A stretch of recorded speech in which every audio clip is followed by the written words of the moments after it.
네, 안녕하세요. 임송아입니다. 어릴 적부터 누구나 한 번쯤은 장래 희망으로 꿈꿔봤던 것이 바로 소방공무원, 소방관일 텐데요. 화재로부터 시민들의 목숨과 재산을 보호해주는 소방공무원을 준비하는 공시생들에게 어떤 부분에 힘든 점을 느끼는지 물어봤습니다. 과연 이들이 느끼는 어려운 점 무엇일까요? 화면으로 만나보시죠. 국어가 문법이 옛날에 고등학교 때 배웠던 것보다 더 깊게 들어가는 것 같아서 네, 그게 국어가 제일 어려워요.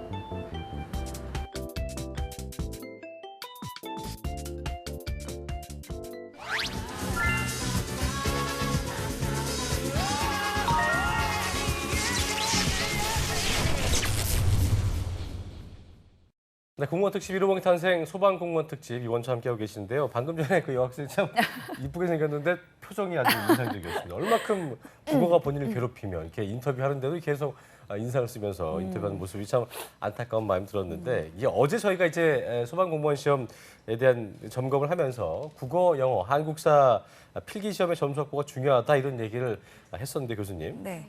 소방 공무원 시험 국어는 몇 점을 맞아야 합격권일까요? 대체적으로 80점에서 90점 정도라고 생각하시면 되는데요. 그게 상황에 따라 다른 게 영어를 잘 보면 국어를 80점 봐도 상관없는데요. 영어를 못 볼 경우에는 국어를 90에서 95점을 받아줘야지만 합격선이라고 보시면 될 것 같습니다. 국어도 20문제인가요?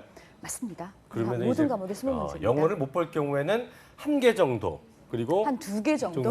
그리고 영어를 잘 봤을 경우에는 한 4개까지는 최대 4개까지는 맞습니다. 가능하다. 네네. 근데 사실 수능 이후에는 따로 국어 시험을 칠 일이 없잖아요. 네. 이 수능 국어와 또 고시 국어에는 어떤 차이가 있을까요? 궁금합니다.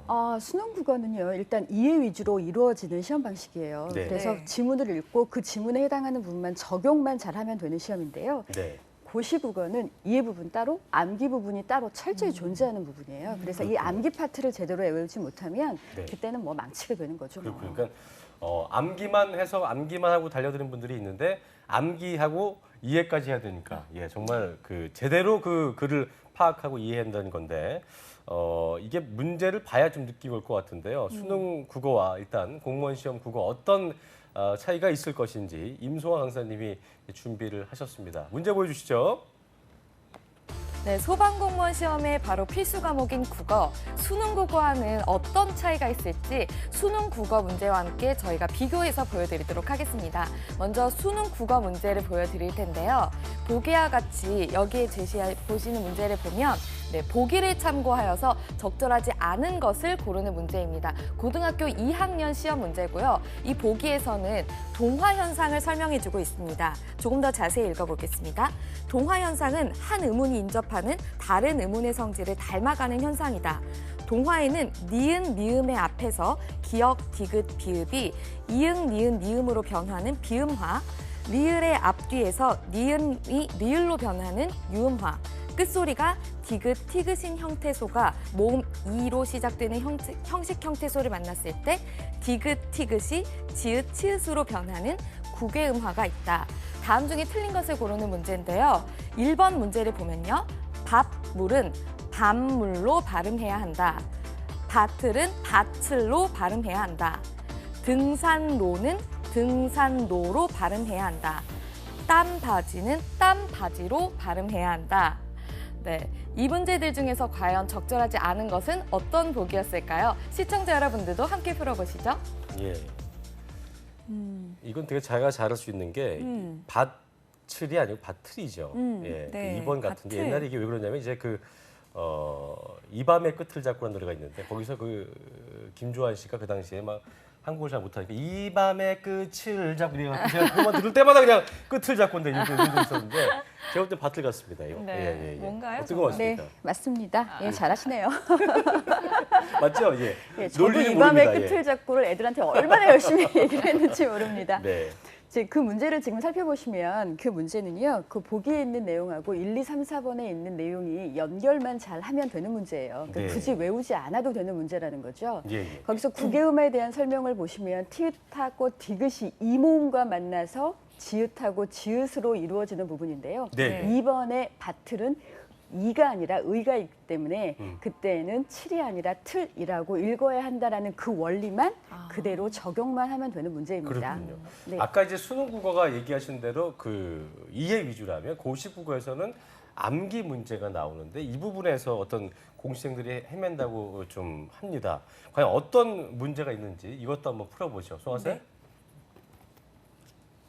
네, 이번에는 수능 국어에 이어서 실제 소방공무원 국어 기출문제를 한번 살펴보도록 하겠습니다. 네, 화면에 보시는 문제를 보면 문제의 길이는 생각보다 짧은데요.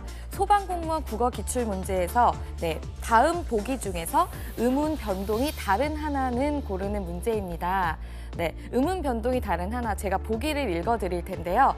1번 잡는다, 2번 소미불, 3번 미닫이, 4번 난로입니다. 이 중에서 음운 변동이 다른 하나는 과연 무엇일까요? 네, 지금 예상이 오시나요? 한번 풀어보시죠. 네, 이번에는 저기 이은정 아나운서가 풀어보세요. 예. 네. 이유를 적절하게 얘기하면서 아나운서니까. 예. 갑자기 뭐 당황스러운데요. 창피한 거예요, 맞죠? 예. 음운 변동. 네, 뭔가요? 연기를 정말 못하는군요. 아, 좀 답이 뭡니까, 교수님? 네, 정답은 2번이 맞습니다. 네, 네. 아, 네. 2번이군요. 네. 이 문제 같은 경우는 음운 변동의 기본적인 이론을 전체적으로 다 암기하고 있는지를 묻는 문제입니다. 예. 네, 그 수능 같은 경우에는 그 보기에 있는 내용을 그냥 바로 접근하면 되는 거였었는데요. 네. 얘는 암기를 기반으로 해서 교체, 탈락, 첨가, 축약이라는 음운 변동의 체계를 알고 있니? 하고 묻는 문제고요. 2번 같은 경우는 발음했을 경우에 니은이 첨가가 되는 경우고요. 나머지 1번, 3번, 4번 같은 경우는 받침이 바뀌는 교체라는 그러한 음운 변동을 취하고 있습니다. 예. 그래서 정답은 2번이 맞습니다. 그러니까 뭐 이제 니은 첨가라는 게 뭐 대학 야구가 아니라 대학 야구, 뭐, 네, 맞습니다. 뭐 친박연대 이런 식으로 네, 그렇죠. 맞습니다. 그런 식으로 맞습니다. 합서가 이루어질 때, 그죠? 맞습니다. 예, 네. 그렇다면 이 문학 문제도 암기 문제로 출제되는 건가요? 아유, 문학까지 암기가 되면 학생들 죽어요. 죽으면 안 됩니다. 그럼요. 이게 그 문학 암기 같은 부분은 경우는 이제 그 아까 말씀하신 뭐 문법 실용이나 국어 어휘 네, 쪽이고 네, 네, 네. 문학은 어떻습니까? 문학은 이해 부분이라고 생각을 하시면 돼요. 이해 부분인데 문학도 이제 보니까 문학과 비문학 부분으로 보시면 될 것 같은데 그렇다면 네, 이제 공무원 시험의 국어와 소방공무원 국어 시험이 똑같은가 아니면 난이도 차이가 있는가 이런 것들은 뭐 어떻게 좀 저희가 봐야 될까요? 일단 소방직을 준비하는 친구들이 제일 먼저 접근해야 되는 부분이 바로 그 부분이에요. 네. 과연 일행직과의 난이도 차이를 내가 어떻게 봐야 할 것인가에 대한 부분인데요. 네. 암기 파트는 일행직보다 즉 공무원 일반 행정직보다 훨씬 더 조금 더 높고요. 일반 행정직이. 그러니까 공무원 일반 행정직이 높고 네네. 예, 그다음에 예, 예. 문학 비문학 파트는요. 소방직이 문항수도 많고 그다음 문제도 조금 어려운 난이도를 취하고 있습니다. 그렇군요. 그렇다면 전체적인 문항 중에 비중이 어떻게 되는 건가요? 수능 문제라고 했으니까 네. 비중 네네. 있을 것 같습니다. 그 암기 위주의 국어가 10문제. 네. 네. 그다음 이해 위주 즉 문학 비문학 문제가 10문제라고 그냥 편하게 생각하시면 됩니다. 그렇군요. 네.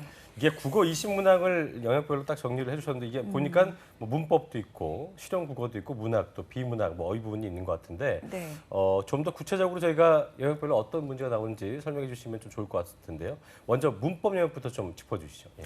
네, 문법에 대한 부분을 이제 말씀을 드려야 될 것 같은데요. 문법 같은 경우는 고전 문법하고 현대 문법 이렇게 두 개로 이렇게 쪼개신다라고 보시면 되는데 예. 대체적으로 개념 위주의 문제가 출제가 돼요. 예. 그러니까 즉 뭐 음운이라든지 음절이라든지 형태소 이런 낯선 용어들에 대한 개념을 철저히 파악하고 있는가. 그다음 그들에 대한 그 파악을 바탕으로 그들의 개수를 할 수 있는지 구할 수 있는지에 대한 그런 문제들이 출제가 된다라고 보시면 될 것 같습니다. 네. 네.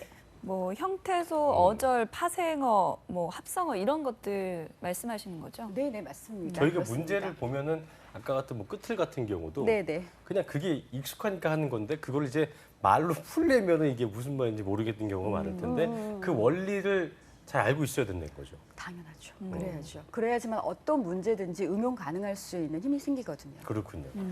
자, 현대 문법만 해도요, 그 외울 게 참 많은 것 같은데 중학교 수준의 어떤 국어 문법 정도면 되는 건지 아니면 뭐 아까 고전 문법도 있다고 하셨는데 수준이 좀 다를 것 같습니다. 그렇죠? 고등학교 수준의 문법 수준이라고 보시면 돼요. 근데 거기서 일행직보다는 조금 더 심한 문제가 덜 나온다라고 생각하시면 될 것 같습니다. 그러니까 가지치기를 좀 해야 할 부분이 있어요. 우리가 그러니까 한국어 능력 시험 보잖아요. 네네네. 그게 이제 일행직하고 좀 비슷한가요? 한국어 능력 시험 같은 경우는요, 그거는 실용국어 쪽을 얘기하는 부분이에요. 한글 맞춤법이나 뭐 예. 표준어, 표준국어를 얘기하는 부분인데요. 그거하고는 또 다른 별개의 그렇군요. 개념입니다. 알겠습니다. 네, 그 실용 국어를 보면요. 한글 맞춤법 그리고 표준어, 외래어 표기법, 로마자 표기 이렇게 되어 있는데요. 맞춤법이나 표준어는 대충 감이 올 것 같은데 이 외래어나 로마자는 뭔가 하시는 분들 계실 것 같습니다. 예, 예. 좀 설명 좀 해주시죠. 일단 실용국어 같은 경우는 이해보다는 암기가 굉장히 중요한 부분이거든요. 그냥 네. 정말로 그냥 웃으면서 얘기하는데 죽어라 외우는 부분이에요. 근데 외워도 죽어라 외워도 외우죠. 외워도 다음 날이면 또 외워지지가 까먹어지고 또 까먹어지는 그러니까요. 그런 부분이라고 보시면 되는데요. 네. 일단 한글 맞춤법이나 뭐 표준어 같은 부분은 초등학교 때 실수했던 받아쓰기 뭐 그렇게 쉽게 이렇게 생각을 하셔도 될 것 같아요. 그건 딱 봐도 좀 풀기에 좀 수월한. 네, 좀 그쪽은 좀 수월해요. 그렇군요. 네. 또 몇 번 또 보고 나면요, 우리가 네. 어른이잖아요. 예, 예. 그것들에 대한 기억이 이제 다시 새록새록 나기도 한답니다. 예. 네. 표준 발음은 어떻습니까? 표준 발음 같은 경우는 네. 생각보다 우리가 발음을 잘못하는 경우가 굉장히 많습니다. 음. 그러니까 본인이 잘못하는 발음 위주로 그것들이 내가 어디를 잘못하고 있는지를 정정하는 과정을 통해서 익혀나가면 훨씬 더 수월하게 그렇군요. 이쪽 부분을 할 수 있습니다. 자, 외래어 포기법도 좀 짚어주시죠. 외래어 표기법 같은 경우는 제가 이제 두 분한테 이거 문제를 어려워요. 냈고 싶은데 예. 슈림프가 맞는 것 같습니까? 새우입니다, 새우. 슈림프가 맞는 것 같습니까? 슈림프가 맞는 것 같습니까? 쉬림프 아닌가요? 그죠? 그러니까 보통 전단지에 쉬라고 많이 돼 있어요. 맞아요, 네. 맞아요. 예. 그래서 슈림프 버거 이렇게 있지 않습니까? 근데 네. 슈림프가 맞습니다. 그래요? 네. 아, 정말요? 네. 제가 슈림프라고 쓴 건 한 번도 못 봤는데. 저도 한 처음 번도 봤는데요. 볼 수 없습니다. 그러니까 이런 부분에 있어서 외래어 표기법이 현 생활하고는 조금 이렇게 동떨어진 부분이 좀 있습니다. 그렇군요. 그래서 잘못 학생들이 표기된 거를 저희가 보고 있는 건가요? 그렇죠. 그리고 우리가 또 대학교 뭐 과제물 낼 때 레포트, 맞아요. 리포트 이건 뭐가 맞는 거예요? 레포트. 리포트가 맞습니다. 레포트 월드라는 데도 있는 거 말이야. 거기 그러니까요. 상호 고쳐야겠네요, 우리. 예. 그 리포트가 맞는 거군요. 네, 그렇습니다. 그렇군요. 그리고 또 이제 음악가 중에 우리가 또 모차르트, 모차르트 뭐 이런 경우도 모차르트. 예, 모짜입니까 모차입니까? 아유, 네, 맞추셨습니다. 뭐 차르트가 맞습니다. 모차르트. 네. 맞군요. 예. 네. 자, 로마자 표기도 좀 쉽지 않을 것 같아요. 이 부분은 어떻습니까? 로마자 표기라고 하면 도대체 이 로마자를 어떻게 써야 되는지에 대한 부분인지 학생들이 좀 의아해하는 부분인데요. 로마자 표기는 첫 번째가 원래 이해 위주로 먼저 이루어져야 돼요. 왜냐하면 로마자는 표준 발음이 제대로 다 완성이 된 다음에 그 표준 발음대로 그 로마자를 쓸 수 있도록 해야 되는 부분이 있거든요. 네, 그래서 이해와 암기가 동시에 이루어지는 부분이 로마자 표기입니다. 이거 되게 좀 궁금해하시는 분, 또 국어에 관심 많으신 분들은 길 가시다가 이렇게 도로 표지판 보면은 무슨 로 길돼 있을 때 네. 그거 보면은 이렇게 로가 뭐 R로 되어 있는 경우도 있었을 테고 뭐 N오도 있는데 되게 헷갈린 경우가 많은데 하여튼 그거를 저희가 한번 좀 지켜봐야 될 것 같습니다. 로마자라고 생각하신다고 해서 우리 왜 그 있잖아요. 뭐 1, 2, 3 다음에 그 1, 2, V 그게 아니고 스펠링으로 우리말을 바꿔준다는 거 기억을 하시면 되겠고요. 네. 자, 저희가 그럼 문제를 좀 풀어보겠습니다. 본 게 중요하니까요. 예를 들어 설명을 좀 해주실까요? 어떤 문제가 있는지? 예. 그 기출문제를 보면 좀 알기가 쉬우실 건데요. 2015년 시험에 나왔던 문제거든요. 예, 그거 예. 한번 보시면 울산, 설악, 그다음 종로, 호법라는 문제가 나왔을 때 기본적으로 학생들은 그 밑에다가 표준 발음을 먼저 적어놔야만 합니다. 그래서 울산에 해당하는 부분은 그대로 들어오면 되는 거고요. 거기에 해당하는 로마자가 ULSAN 이렇게 들어오는데 이제 여기서 조심해야 될 부분이 있습니다. 네. 표준 발음은 사실 울산이 아니라 울산입니다. 네. 그럼 SSA니? 맞습니다. WSA. 그런데 된소리 되기는 반영하지 않는다라는 부분이 있습니다. 그러니까 그것까지를 포함하고 있는 보기가 1번이라고 보시면 되는 거고요. 네. 그다음 2번 설악 같은 경우는 표준 발음이 그대로 설악인데요. 설악. 이 리을과 관련된 물음을 R로 발 것인가 L로 볼 것인가에 대한 부분이 있는데 모음 앞에서는 R로 써야 한다라는 걸 알고 있는지 묻는 전 문제입니다. 2번을 했을 것 같아요. 설락 아니야, 설락이니까 이게. 제가 볼 땐 그래서 아닌 것 같은데 이게 맞군요. 그렇군요. 네, 그다음에 종로 같은 경우는 표준 발음이 종로이기 때문에요. 종로. 네, 거기서 종한 다음에 NO라고 드는 게 맞고요. 예. 그다음 호법 같은 경우도 여러분들 표준 발음이 호법인데요. 거기서 않나요, 여러분들 그건? 네, 맞습니다. 그런데 네. 마지막 받침이 받침에서 비읍에 해당하는 부분은 B가 아니라 P로 쓴다는 걸 알고 있는지를 묻고 있는 문제입니다. 이거는 좀 쉽지 않네요. 그러니까 진짜 발음 일단 기본적으로 발음 기호대로 쓰는 게 맞는 거고. 근데 이제 지금 같은 경우는 뭐 선악 같은 경우에 L도 있고 R도 있는 거고 또 B나 P 같은 P나. 경우 또 뭐 C나 K 같은 경우 그런 경우 이제 어떻게 해야 되는지 맞습니다, 그런 부분을 좀 맞습니다. 이런 건 외워야 되겠네요, 그죠? 그렇죠. 그렇군요. 그러니까 뭐 이렇게 때려 맞추시려고 하지 마시고 찍어서 될 게 아니고 외우시는 부분 또 암기하고 이해해야 된다는 거 기억하시면 될 것 같습니다. 네. 자, 그런데 궁금한 게 뭐냐면 소방 공무원이잖아요. 근데 이게 참 이런 문제가 왜 나오는가 싶은데 한국어에 지금 이런 경우도 보니까 한국어에 스펠링 쓰는 일이 있어요, 실제적으로? 사실 그럼 그렇게 생각해 보시면 이정표는 결국 누가 만드는 것 같습니까? 결국에는 공무원들이 만드는 그렇군요. 부분이거든요. 예, 예, 예. 그럼 그분들도 기본적으로 갖춰야 할 소양이 아닌가라는 생각은 저는 합니다. 그렇군요. 네. 네. 그렇다면 이번에는 문학 영역으로 넘어가 네. 보겠습니다. 문학은 어떻게 공부하는 게 효율적일까요?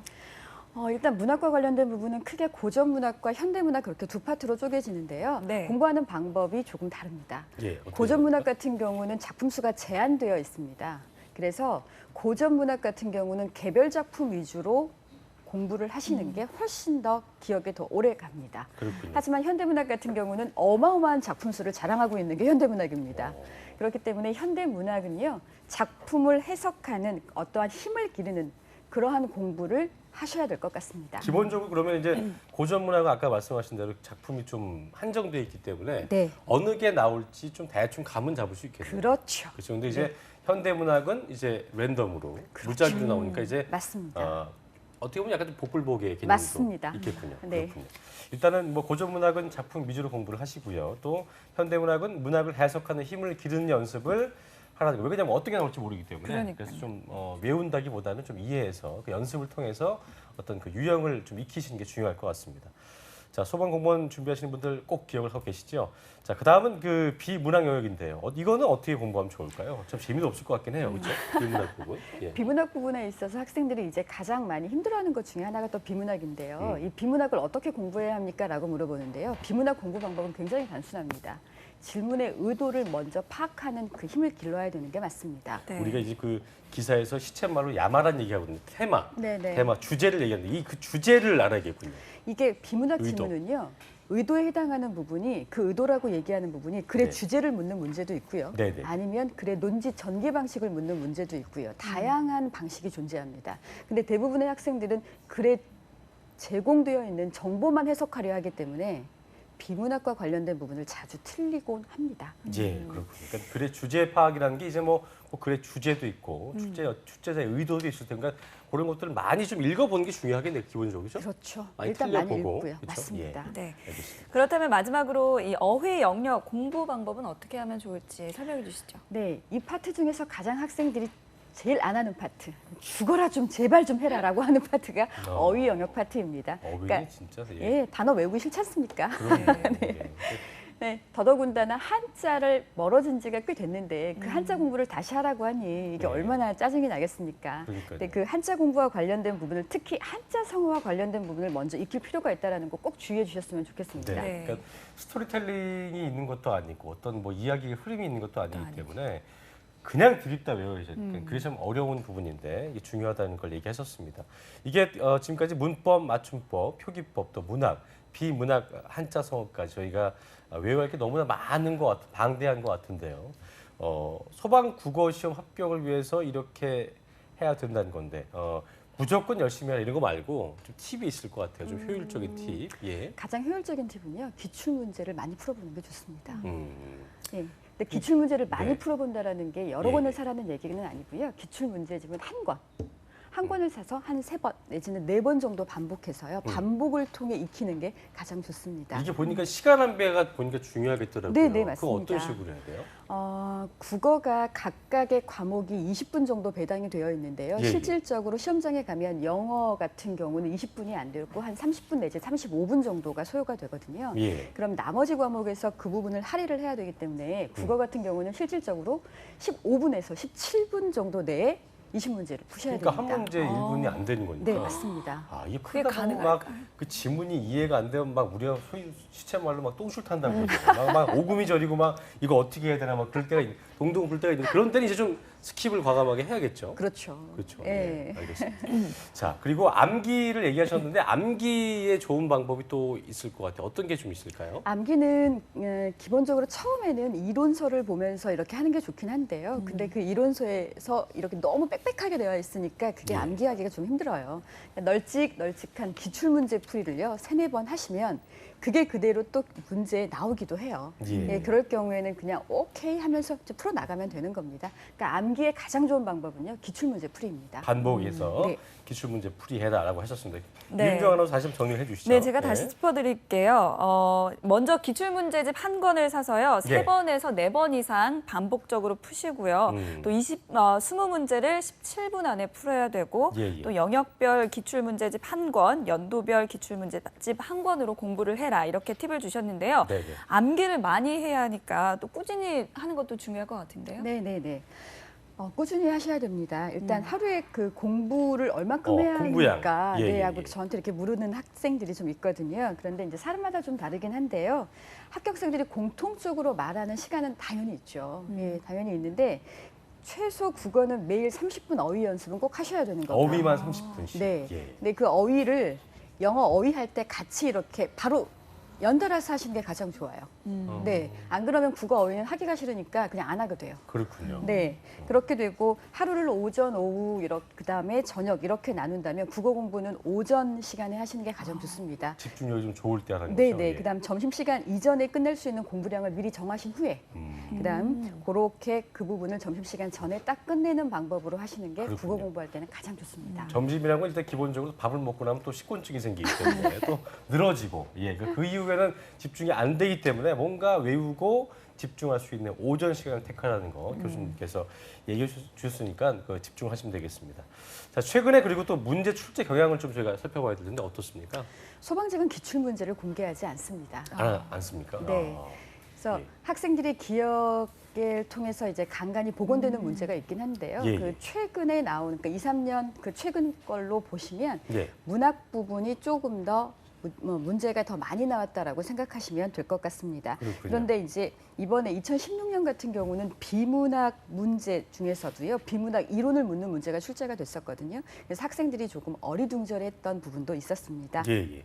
그렇군요. 네, 아까 소방국어 특징을 살펴볼 때도 문학이 어렵다. 그리고 방금도 출제 경향에 문학 문제가 많이 나온다고 하셨는데 네, 네. 문학과 비문학 쪽의 기출 문제들도 살펴봐야겠죠. 그렇습니다. 기출 문제는 임송아 강사님께서 준비하셨습니다. 보여주시죠. 네, 소방공무원 국어시험에서 굉장히 어려운 난이도로 꼽히는 것이 바로 문학 작품인데요. 문학 작품은 어떻게 출제되는지 저희가 화면을 준비했습니다. 2016년 실제 출제됐던 문제를 복원한 건데요. 다음 중에서 쓰이지 않은 표현 기법을 고르는 문제입니다. 그리고 이 문학 작품은 고려시대 천재 시인 정지상의 송인인데요. 네, 제가 한번 읽어보도록 하겠습니다. 비개인 언덕에는 풀빛이 푸른데 그대를 남포에서 보내며 슬픈 노래 부르네. 대동강물은 그 언제 다할 것인가. 이별의 눈물 해마다 푸른 물결에 더하는 것을. 네, 굉장히 시가 좋은데요. 다음 중에서 쓰이지 않은 표현 기법은 무엇일까요? 1번 도치법, 2번 과장법, 3번 풍유법, 그리고 4번 서리법입니다. 네, 정답이 감이 오시나요? 한번 풀어보시죠. 네, 일단 정확한 해보세요. 거는 도치법은 쓰였어요, 마지막에. 근데 과장법, 서리법은 알겠는데 풍유법이 일단 뭔지 모르겠습니다, 저는. 네. 서리법 알아요, 어떻습니까? 진짜? 네, 뭐 했습니까? 물어보는 거 아닌가요? 네네네. 풍유법 저도 1, 2번은 아니라는 걸 알겠는데 풍유법에서 조금 헷갈리는 네, 풍유법 같긴 이것 한데 때문에 더 헷갈리는 이유를 잘 것 같아요. 모르겠어요. 예. 네, 답은 3번이 맞고요. 그러니까 이 문제 같은 경우는 비유법의 여러 가지의 개념을 알고 있는지를 묻는 문제입니다. 근데 풍유법 같은 경우는 풍자해서 비유한다라는 의미가 담겨 있는 비유법 중에 하나인데요. 풍자한다라는 게 속담이나 격언을 통해서 비유하는 표현법을 그걸 풍유법이라고 하거든요. 근데 본문에서는 속담이나 격언을 통해서 비유해 놓고 있는 표현법이 나와 있지 않습니다. 그렇군요. 그래서 정답은 3번이 맞습니다. 명언이 어떤 속담 같은 것들로 네네네네. 그렇게 비유해서 풍자하는 그런 풍자하는. 것들 기억을 하시면 좋을 것 같습니다. 자, 한 문제를 더 풀어봐야겠습니다. 성화 강사님, 문학 기출 문제 하나 더 알려주시죠. 네, 이번에는 조선시대 문학 작품을 한번 준비해봤습니다. 역시나 2016 실제 기출문제를 복원한 건데요. 바로 조선시대 실학자로 유명한 정약용의 한시 보리타작을 준비를 했습니다. 여기서 제가 간단하게 읽어보면요. 새로 걸은 막걸리 젖빛처럼 뿌옇고 큰 사발 보리밥 높기가 한 자롯에 밥 먹자 도리깨 잡고 마당에 나서니 검게 탄 두 어깨 햇볕 받아 번쩍이네. 옹해야 소리내며 발 맞추어 두드리니 삽시간에 볼이 나달 온 마당에 가득하네. 주고받는 노랫가락 점점 높아지는데 보이느니 지붕 위에 볼이 티클 뿐이로다. 그 기색 살펴보니 즐겁기 짝이 없어 마음에 몸에 노예 되지 않았네. 낙원이 먼 곳에 있는 게 아닌데 무엇하러 벼슬길에 헤매고 있으리요. 네, 정약용의 보리타작인데요. 다음 중에서 틀린 것을 고르는 문제입니다. 1번 외부 세계에서 모습을 보고 깨달음을 얻고 있다. 2번 정적인 이미지로 표현하고 있다. 3번 일상적인 시어로 생동감을 주고 있다. 4번 성경 후정의 표현을 쓰고 있다입니다. 네, 다음 중에서 틀린 것은 어떤 것일까요? 시청자 여러분도 함께 풀어보시죠. 네, 이거는 제가 볼 때는 그러니까 그 내용만 보면 그 본문만 보면 되게 좀 말이 어려운 것 같은데 네. 보기를 봤을 때 이제 가장 일단 아니다 싶은 걸 고르면 정적이진 않잖아요. 그쵸. 보리타작하고 있는데 정적인 거 아닌 것 정적이진 같아서 저는 2번이 맞는 것 같은데요. 어떤 겁니까? 네, 2번이 맞습니다. 쉬운 거죠, 문제가? 네, 비교적 쉬운 문제죠. 제가 맞추면 쉬운 겁니다. 아유, 별 말씀을요. 네, 지금 이 시 같은 경우는 정적인 이미지가 아니라 동적인 이미지가 많이 나와 있다라고 보시면 되는데요. 수험생들이 이미지라는 용어에 대한 부분이 지금 명확하게 개념이 잡혀 있지 않습니다. 예, 이미지라는 말의 의미는요, 어떠한 물건이라고 이제 생각하시면 가장 편하게 풀 수 있습니다. 정적인 물건이 아니라 거기서 나와 있는 명사, 즉 사람과 관련된 부분들이 동적인 이미지로 표현되어 있기 때문에요. 네. 그래서 정적 이미지가 아니라 동적 이미지, 정답 2번이 맞고요. 그다음 그 문제 같은 경우는 선경 이게 후정이라는 무슨 말이에요? 예. 네, 선경 후정이라는 건 문학에서만 나오는 일종의 표현법인데요. 먼저 경치를 표현하고 후에 화자의 정서를 표현하는 기법을 선경 후정이라고 합니다. 그런 기법에 대한 개념을 좀 더 명확히 아셨으면 그래도 더 쉽게 금방 풀이하실 수 있었을 거라고 생각합니다. 경치의 준말인 경이고 정서의 준말인 정. 그래서 선경, 후정 이런 것들은 좀 알아두시면 좋을 것 같습니다.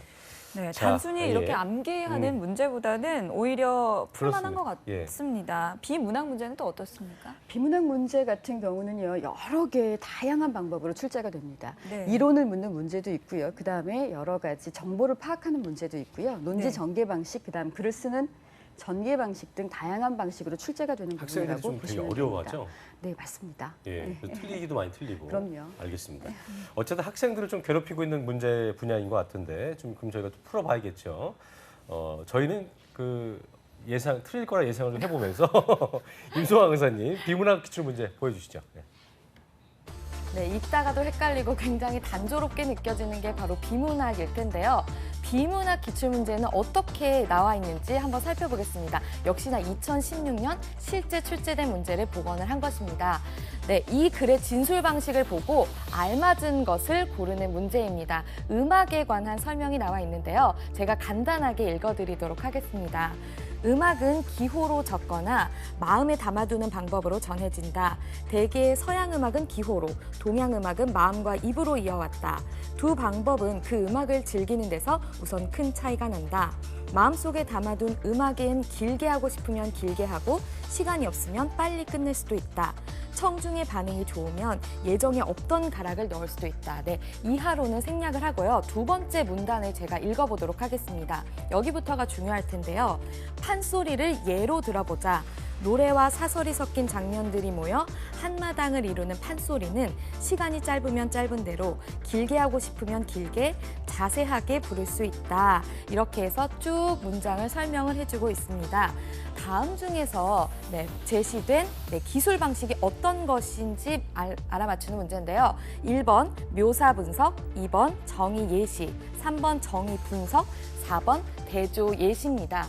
네, 이 글은 어떤 진술 방식을 사용하고 있을까요? 네, 감이 오시나요? 같이 한번 풀어보겠습니다. 네, 이게 확실히 좀 난도가 좀 높은 것 같은 생각이 드는데요. 국어 시험 아까 저기 교수님께서 말씀하실 때 20문제를 저기 17분 안에 풀어야 한다고 하셨잖아요. 저희가 지금 막 풀어봤더니 거의 1분 딱 맞는 것 같은데 그럼 전 안 되는 거죠. 한 4, 50초에 끝내야 그죠. 되기 때문에. 자, 이건 답은 저는 대충 얘기하는 게 이제 몇 번 같아요? 저는 4번? 뭐가 이렇게 비교를 자꾸 한 네. 것 같아서 대조가 아닌가 싶은데 어떻습니까? 교수님? 네, 4번 대조와 예시가 들어가는 게 맞습니까? 맞습니다. 예, 네, 예. 맞습니다. 네. 예, 비문학 지문 같은 경우는요. 풀 때 여러분들 보시는 것처럼 지문이 길기 때문에 지문을 먼저 읽으시면 낭패를 당합니다. 아, 네, 그래서 질문을 먼저 읽고요. 그다음에 보기 1, 2, 3, 4를 먼저 읽으셔야 합니다. 그다음에 거기서 요구하는 게 무엇인지를 다시 본문을 통해서 읽는 방법을 취하시면 금방 또 푸실 수 있는 문제라고 보시면 되겠습니다. 왜냐하면 수험생들이요. 묘사 분석, 정의 예시 뭐 이러한 글의 전개 방식은 비문학 이론이기 때문에 이미 다 연습이 되어 있는 상황이라고 보시면 됩니다. 그렇군요. 네. 교수님께서 알려주신 팁을 제가 다시 한번 정리해 드릴게요. 네, 네. 암기를 해야 하는 문법이나 맞춤법, 표기법은 꾸준히 암기 공부를 하셔야 되고요. 네, 네. 지문이 길어서 시간을 끌기를 하는 문학이나 이 비문학 문제들은 보기를 먼저 읽고 또 그걸 바탕으로 지문을 읽는 방법으로 풀어야 한다고 말씀해 주셨습니다. 네. 시험 준비하시는 분들 꼭 이 팁을 기억해 두시면 네, 좋겠습니다. 꼭 기억해 두시고요. 마지막으로 소방공무원 시험 준비하시는 우리 또 분들에게 교수님께서 국어 합격을 위한 지름길, 교수님께 좋은 한마디 해주시죠. 네. 국어 점수는 일단 100점을 목표로 하는 게 맞습니다. 그날 그 컨디션이 어떻게 될지 모르고요. 그다음에 영어 점수가 어떻게 나올지 모르기 때문에 국어 점수는 반드시 100점을 목표로 해서 꼭 준비를 하셨으면 좋겠습니다. 그다음 두 번째는 시험장 가면 여러분들 멘탈이 바로 붕괴가 되거든요. 정말 멘붕이 그렇군요. 되는데요. 예. 그래서 동물적으로 익혀둔 암기력이 10분 발휘되는 때가 이제 여기라고 보시면 돼요. 예. 그래서 그 부분 그 암기력 이제 많이 암기를 하라는 말씀을 예. 다시 한번 네. 말씀드리고 싶습니다. 그다음 세 번째는 공부를 하기 위해서 뒷받침되는 여러 가지 요소들이 있는데요. 특히 식사와 운동 이런 것들도 같이 해주셨으면 좋겠습니다. 네. 그다음 마지막으로는 자신을 가장 믿어야 하는 때라는 걸 생각해 주셨으면 좋겠습니다. 아시겠지만 오르막 내리막 다 있게 마련인데요. 그 내리막을 걷는 그 길, 즉 자기가 원하는 점수가 안 나오더라도요. 자신을 끝까지 믿는 긍정의 힘을 좀 가져야 될 때가 이때가 아닌가 싶습니다. 네. 네, 오늘 국어 합격 전략에 대해서 알아봤는데요. 지금까지 윌비스의 김세령 교수님과 함께했습니다. 고맙습니다. 고맙습니다. 네, 고맙습니다. 네. 자, 그리고 커리칼리지의 임소왕 강사님도 감사합니다. 감사합니다. 네, 감사합니다. 네.